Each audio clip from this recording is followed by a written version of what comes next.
And as mentioned, the Bolivian government revealed details of a plot to assassinate then-President-elect Luis Arce a year ago, using mercenaries hired by the de facto regime of Denis Núñez. Some of the same mercenaries went on to participate in the assassination of Haitian President Jovenel Moïse. Our correspondent Freddy Morales brings us the details.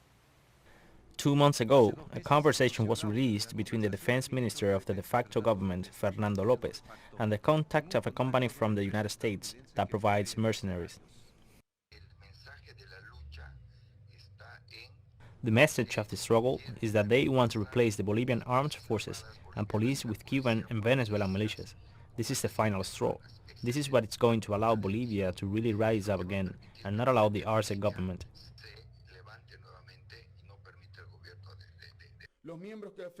The people who carried out this terrible act were recruited by Mr. Arcángel Pretel Ortiz, who is the liaison of the so-called CTU security company, which stands for Counterterrorism Academy, with headquarters in Miami and directed by a well-known Venezuelan opposition member, Mr. Antonio Emanuel Intriago Valera.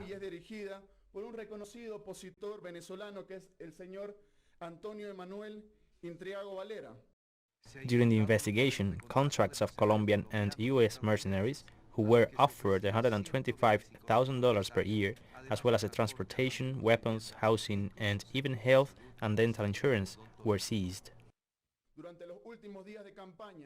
During the final days of the campaign, we created a safety barrier around our candidate, now President Luis Arce Catacora, and we took all the necessary security measures, such as not exposing him in open and crowded places. At least 5 hitmen were in the pass for about a week between the days before and after the election of October 18, 2020. All of them were part of the group that assassinated the president of Haiti afterwards. For his swearing-in ceremony, we placed security details around Murillo Square to ensure his safety even inside the Plurinational Legislative Assembly, because we believed that this assassination could be carried out on his assuming office. President Luis Arce confirmed that an attempt was made against his life and responded to what he called the criminal right wing with a quote from socialist leader Marcelo Quiroga Santa Cruz, when he proposed to persecute dictator Hugo Banzer.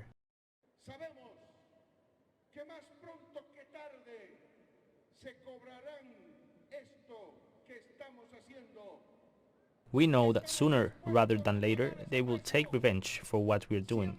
We are willing to pay that price. We have always been willing. We will never back away from danger, because much more frightening than the enemy that is looking for a way to destroy us, even physically, is a guilty conscience. And we could not live with ourselves if we did not fulfill our duty. We are not afraid, brothers and sisters.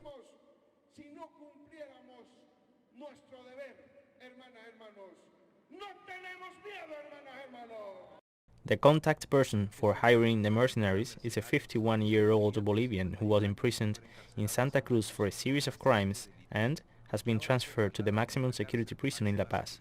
It was announced that authorities will seek the extradition of the mercenaries who were imprisoned in Haiti for assassinating the president of that country and who appears in the Bolivian assassination plot.